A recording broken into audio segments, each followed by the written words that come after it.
I'm back with Powerless. I am on chapter 22 and it's called The Cave. When he came to, the first thing Daniel was aware of was the pain. It was a familiar throbbing agony that originated in his left arm and washed over him in waves. The second thing was the cold. This being November, there was a chill to the evening air, but this cold bit like a deep winter freeze. Rough stones scraped against his face. The air smelled wet like earth. Daniel stretched his fingers out into the darkness. There were none of the faint shadows or telltale shapes that you might find in a dark room. This was a darkness that was total, absolute. Daniel brought his good arm up to his face and waved his fingers in front of his eyes to confirm his worst fear. He was blind. "Do you know where you are?" asked the darkness. Daniel froze and listened to the voice, raspy, like crinkling sheaves of old paper, a voice he knew and feared. "Plunkett?" Daniel asked. "Yes, Mr. Corrigan." The voice was close. He could be standing right over Daniel, and Daniel wouldn't even know it. "I can't see." "I know, but you haven't answered my question. Do you know where you are?" "How can I know where I am if I can't see?" Daniel heard Plunkett, the real Plunkett this time, not the muffled whisper of the shroud, give an exasperated sigh, but Daniel didn't care. He was focusing all his might on keeping the panic out of his voice, even as the encompassing darkness threatened to swallow him whole. He was fighting the claustrophobia brought on by the blindness and concentrated on keeping his breath even steady. "You have other senses," said Plunkett, "and you have deduction, reasoning as well. Now, I repeat, do you know where you are?" Daniel forced himself to relax, and he stretched out both arms into the dark. Instantly, he regretted it as the burning pain raced up his bad arm. Plunkett's attack had undone weeks of delicate healing that had gone on beneath the cast. The bone had snapped a second time. He winced, but he managed not to cry out. "Ignore the pain, fight through it," said Plunkett. He reached out again, this time with only his good arm, and felt the ground he was lying on. It was definitely stone, cold and rough. He could hear the slight echo of dripping water nearby. "We're in the quarry, behind your secret stone door." "Very good. And do you have any thoughts as to what else might be behind my secret door?" Daniel gritted his teeth and forced himself to breathe. What was Plunkett up to with all these questions? Was he just playing more games, toying with his prey? At least this game was buying Daniel time. Every minute that he kept Plunkett talking was a minute Daniel stayed alive and increased his chances of finding and freeing Eric. So he buried his anger and fear, and he let his deductive mind get to work. "I suppose that it's something you want to keep hidden, something important to you." "Yes. And before this was a quarry, it was a site of St. Albion's orphanage, wasn't it? Before it burned to the ground, before the night the comet appeared over Mount Noble." "Call it by its real name, boy. Mount Noble is a meaningless honorific. The ancient tribes who first settled in its shadow called it by a different name, Witchfire Mountain. Noble had nothing to do with the secrets of this ancient place. There was a sudden change in Plunkett's tone and defensiveness that hadn't been there before. So Jonathan Noble was a sore spot for this old man. But otherwise, your deductions were splendid," continued the darkness, a top-notch bit of reasoning.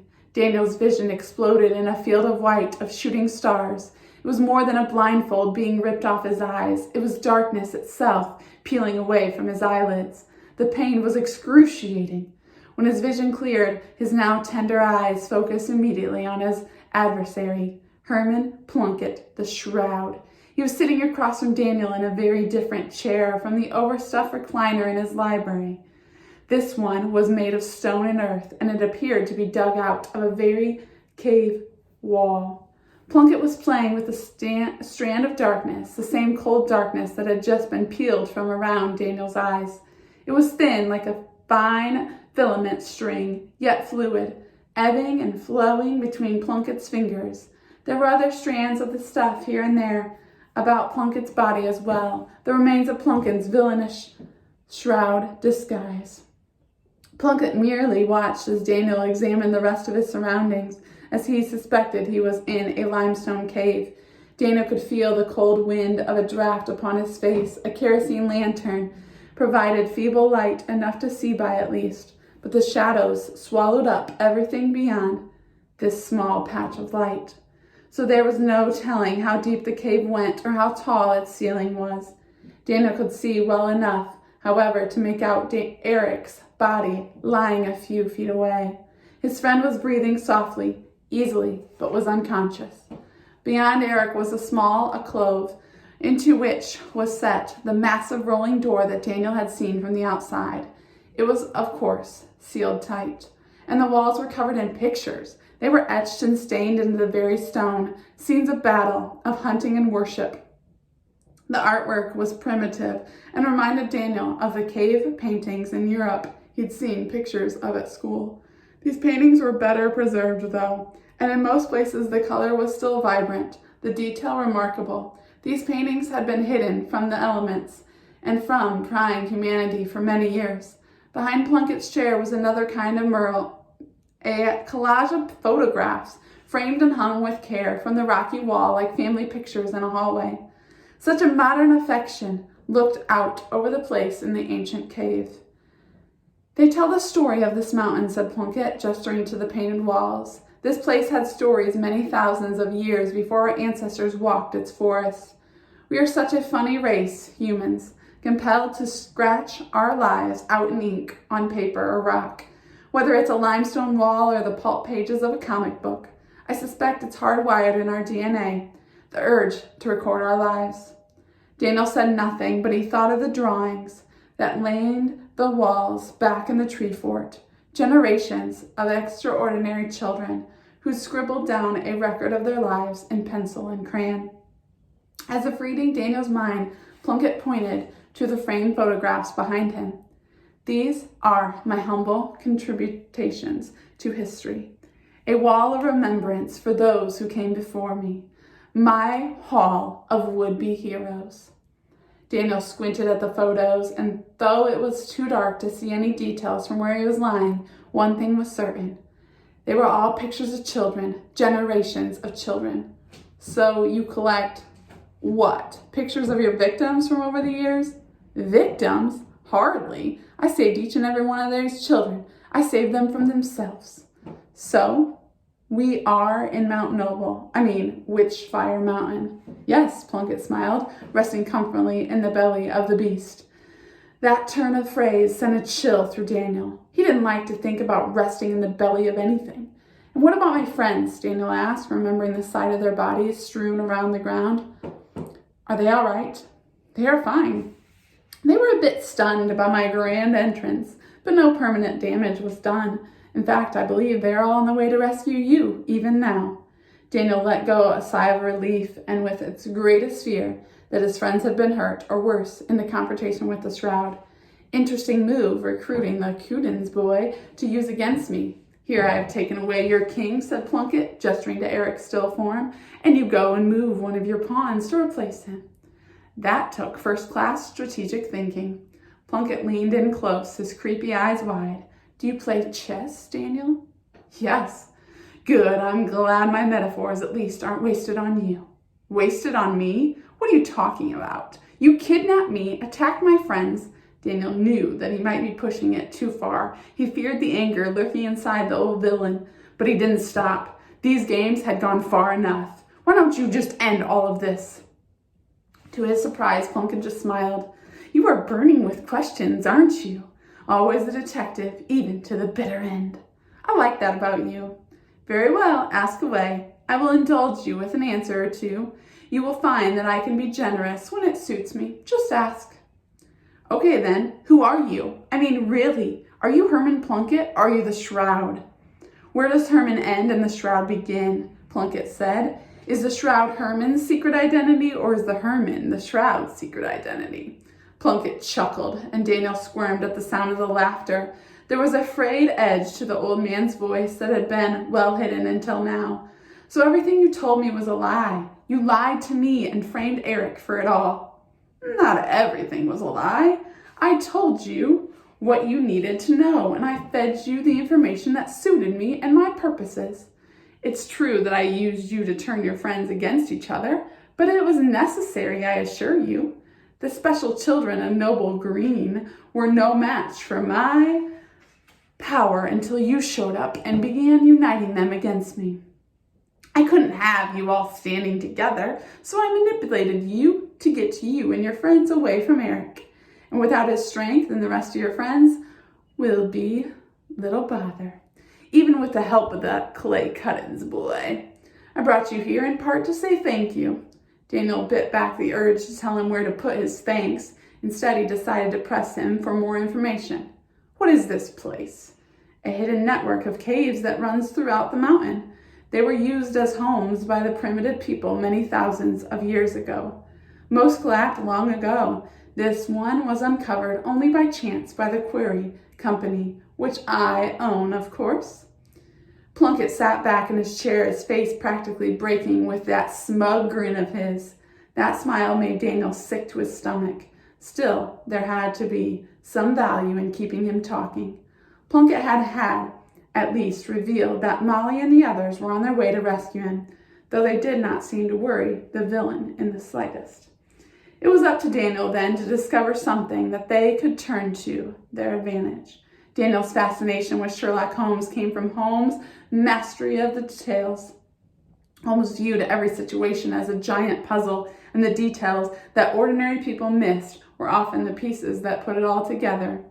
If he kept Plunkett talking, perhaps the old man would reveal something that Daniel might use against him, something in the details. So you own the quarry, which basically means that you own most of Mount Noble. Plunkett made a sour face at the mention of Noble's name, but he nodded. But why? Daniel asked. What use are a bunch of cave paintings if you are just going to hide them from the rest of the world? Think it through, Daniel. You've seen these paintings. These caves are a history. They are proof. Proof of what? Proof that this all happened before, and it will all happen again. The storm is coming, Daniel, and we must be prepared to meet it. Plunkett chuckled. He was making less and less sense, and Daniel began to wonder if the old man was finally slipping into total madness. You said that some of what you told me at your house is true, said Daniel. I saw your photograph. You were at the St. Albans fire, but you were just a boy. Correct. The brothers of St. Albans took in unwanted children from all over the world. These street urchins and cast-offs who were lucky enough to be rescued by the brothers were given a new life at the orphanage. I was the unluckiest of those lucky few. Daniel decided to try out a few guesses to keep the old man talking. And when St. Albans burned, Johnny Noble rescued you from the fire? Also true.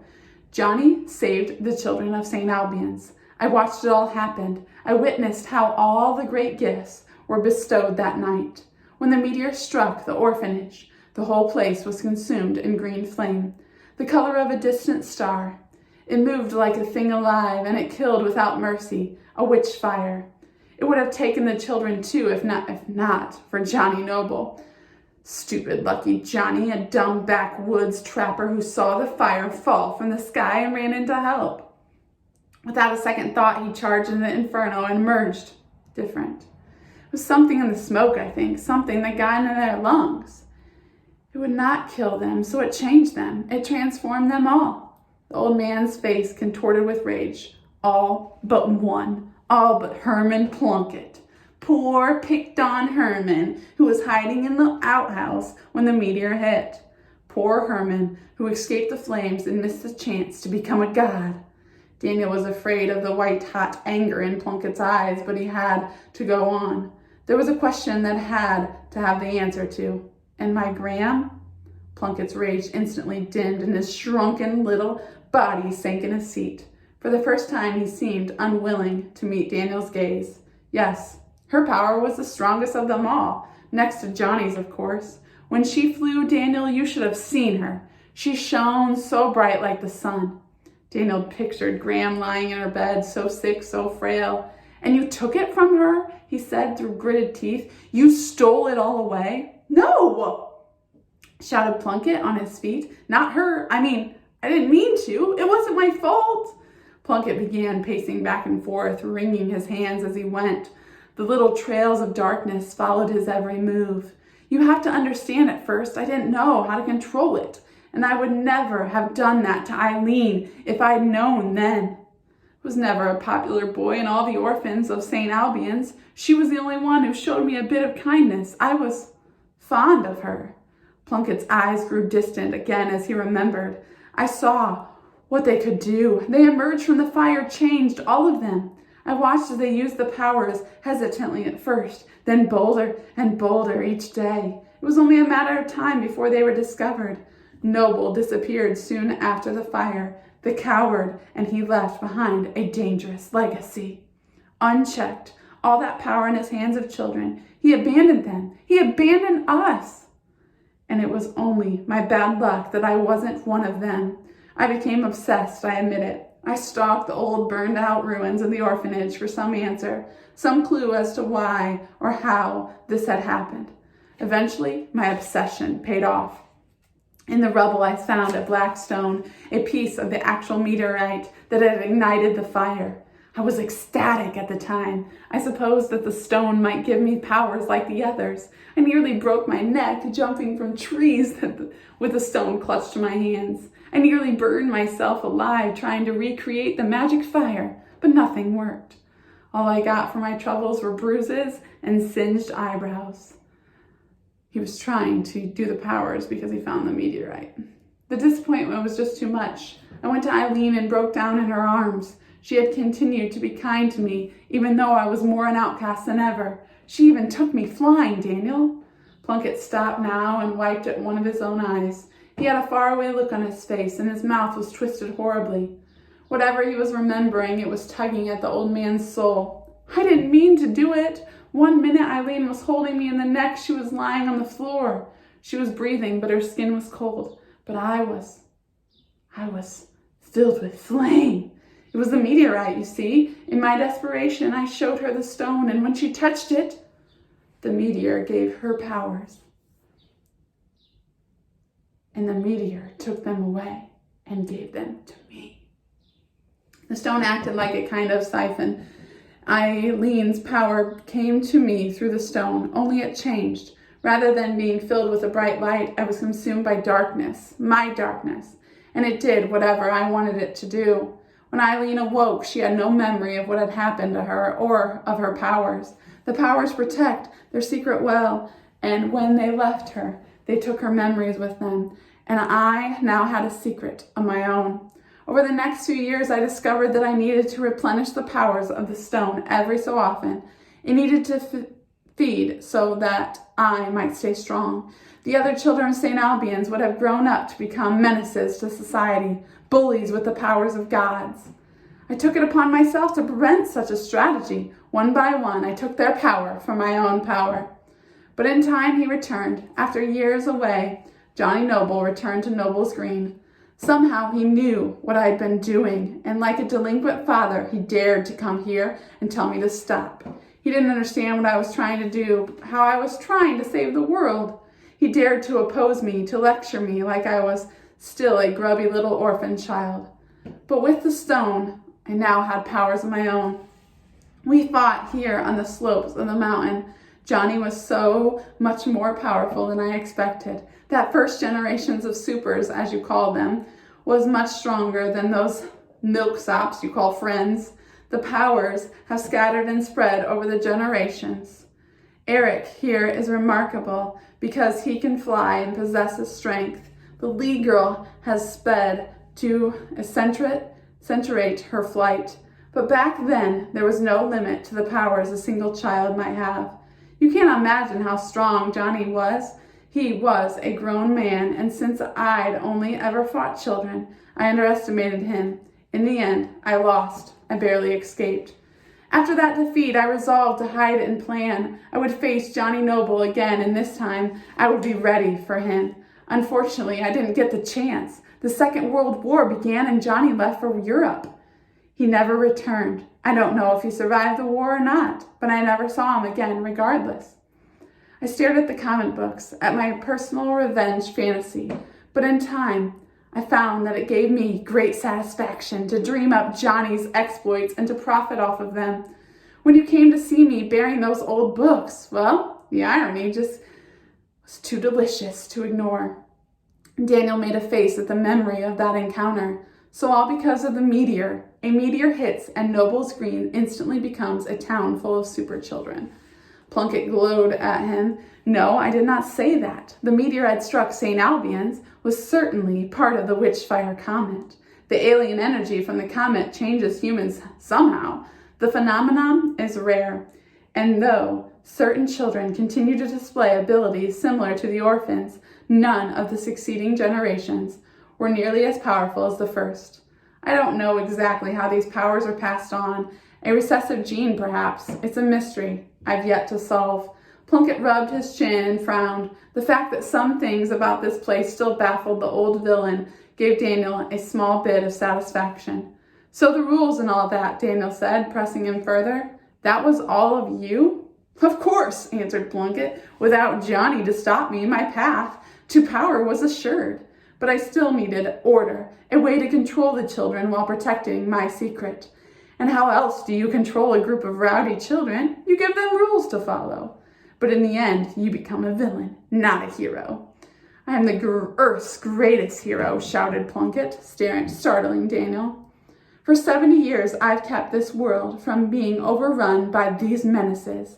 Imagine a world where the children were allowed to reach adulthood. With all that power, even this pathetic, weak batch. Imagine what kind of damage Clay Cudens could do as a grown man. Daniel pointed to Eric's still form lying on the floor. Eric isn't Clay. He's a good kid, and all he wants to do is help people. That's true today, but what about tomorrow or next year? Or the year after that? Eric has yet to suffer jealousy. What will he do the first time he has his heart broken? What kind of man will he be then? We both know something of poor Eric's family. All his life, men have bullied him, pushed him around. What happens the day he decides to push back? Real life is not a comic book, Daniel, and we are all better off with Johnny Noble dead. This world doesn't need superheroes. No, just you, Daniel muttered and immediately regretted it. He wondered if the old man might strike him, but the moment passed, and Plunkett soon let out one of his cackling chuckles. You try and test me, but I know that I am right, he said. We are like Holmes and Moretti, battling wits. But will our struggle be our doom, I wonder? Will tonight be our Rennebeck's Falls? Plunkett removed an oil lamp from its scone. Shining its light on the far wall, he pointed to the paintings there. You see, Daniel, these all happened before. Look, close boy, and tell me what you see. Daniel squinted in the gloom and looked at what appeared to be a scene of a battle. Excuse me. Armies with spears and knives fighting an enemy from above. An enemy from above.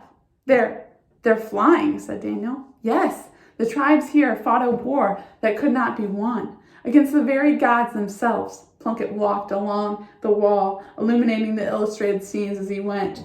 The witch fire, they called it, a fire from the sky that burned the mountain.